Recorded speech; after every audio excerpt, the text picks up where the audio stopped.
ఇది కదా ఆఫర్ అంటే ఇప్పుడు ఎంత కొంటే అంత ఫ్రీ. విఆర్ఆ fine silver jewellery, Jubilee Hills Check Post, Hyderabad.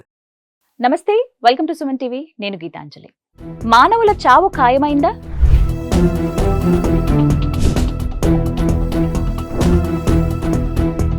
ప్రకృతి వినాశనం తప్పదా?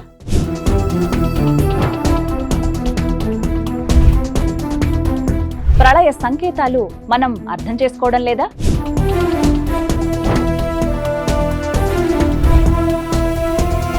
జరుగుతున్న పరిణామాలు చూస్తుంటే అలాగే ఉంది.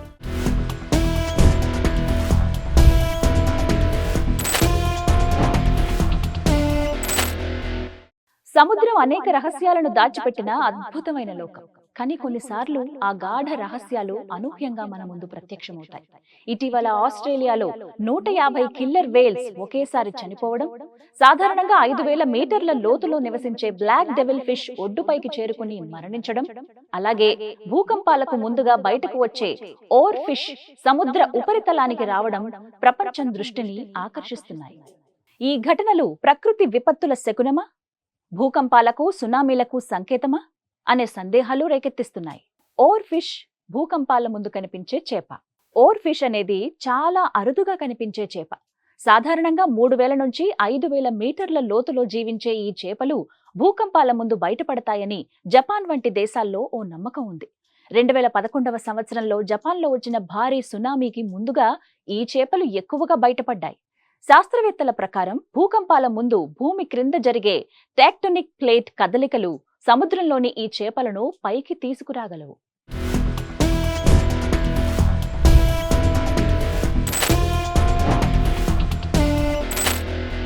బ్లాక్ డెవిల్ ఫిష్ చాలా లోతైన సముద్రాలలో మాత్రమే జీవించే జీవి. సాధారణంగా 6000 మీటర్ల లోతులో ఉండే ఈ జీవి సముద్ర ఉపరితలానికి రావడం చాలా అరుదైన సంఘటన. దీని మరణం సముద్ర ఉష్ణోగ్రత మార్పులు, ఆక్సిజన్ స్థాయిల మార్పులు లేదా భూకంపాల కారణంగా జరిగి ఉండవచ్చు. ఎక్కడో కింద నివసించే జీవులు అకస్మాత్తుగా పైకి రావడం అనేది అంత తేలికగా తీసుకునే విషయం అయితే కాదు.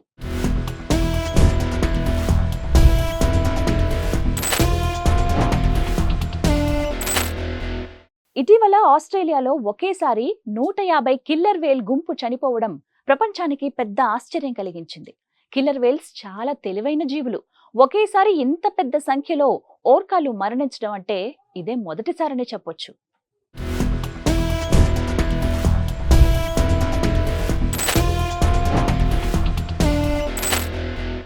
ఈ ఘటనలన్నీ ఒకేసారి జరుగుతున్నాయి అంటే ఇది ఖచ్చితంగా సముద్రంలో అనేక మార్పులు జరుగుతున్నాయనే సంకేతమే. భూకంపాలు, సునామీలు వచ్చే ముందు ఇలాంటి ఘటనలు జరిగే అవకాశం ఉంటుంది.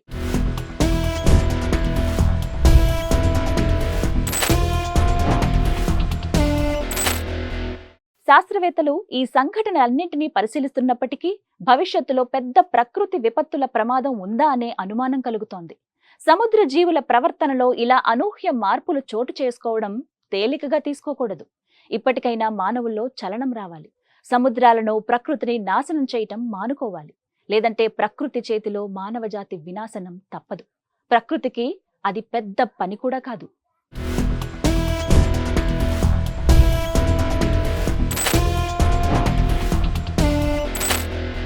నేను గీతాంజలి.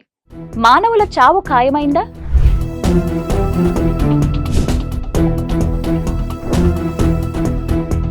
ప్రకృతి వినాశనం తప్పదా?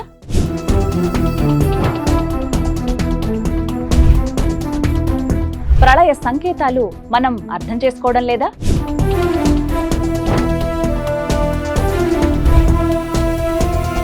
జరుగుతున్న పరిణామాలు చూస్తుంటే అలాగే ఉంది.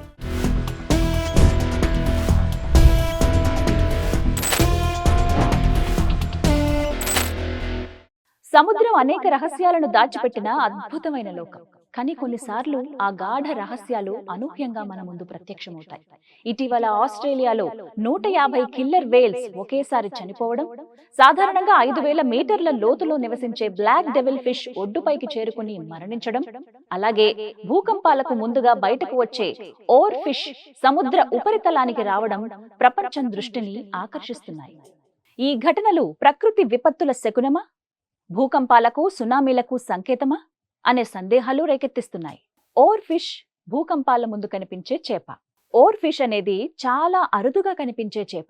సాధారణంగా 3000 నుంచి 5000 మీటర్ల లోతులో జీవించే ఈ చేపలు భూకంపాల ముందు బయటపడతాయని జపాన్ వంటి దేశాల్లో ఓ నమ్మకం ఉంది.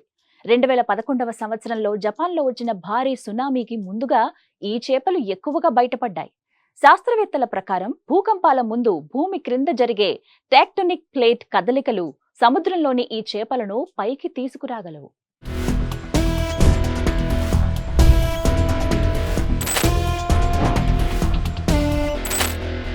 బ్లాక్ డెవిల్ ఫిష్ చాలా లోతైన సముద్రాలలో మాత్రమే జీవించే జీవి. సాధారణంగా 6000 మీటర్ల లోతులో ఉండే ఈ జీవి సముద్ర ఉపరితలానికి రావడం చాలా అరుదైన సంఘటన. దీని మరణం సముద్ర ఉష్ణోగ్రత మార్పులు, ఆక్సిజన్ స్థాయిల మార్పులు లేదా భూకంపాల కారణంగా జరిగి ఉండవచ్చు. ఎక్కడో కింద నివసించే జీవులు అకస్మాత్తుగా పైకి రావడం అనేది అంత తేలికగా తీసుకునే విషయం అయితే కాదు.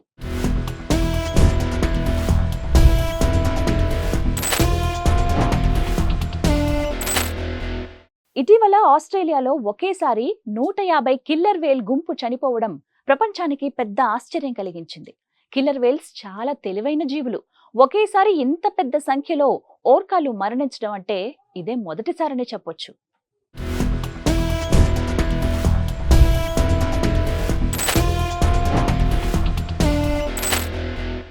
ఈ ఘటనలన్నీ ఒకేసారి జరుగుతున్నాయి అంటే ఇది ఖచ్చితంగా సముద్రంలో అనేక మార్పులు జరుగుతున్నాయనే సంకేతమే. భూకంపాలు, సునామీలు వచ్చే ముందు ఇలాంటి ఘటనలు జరిగే అవకాశం ఉంటుంది.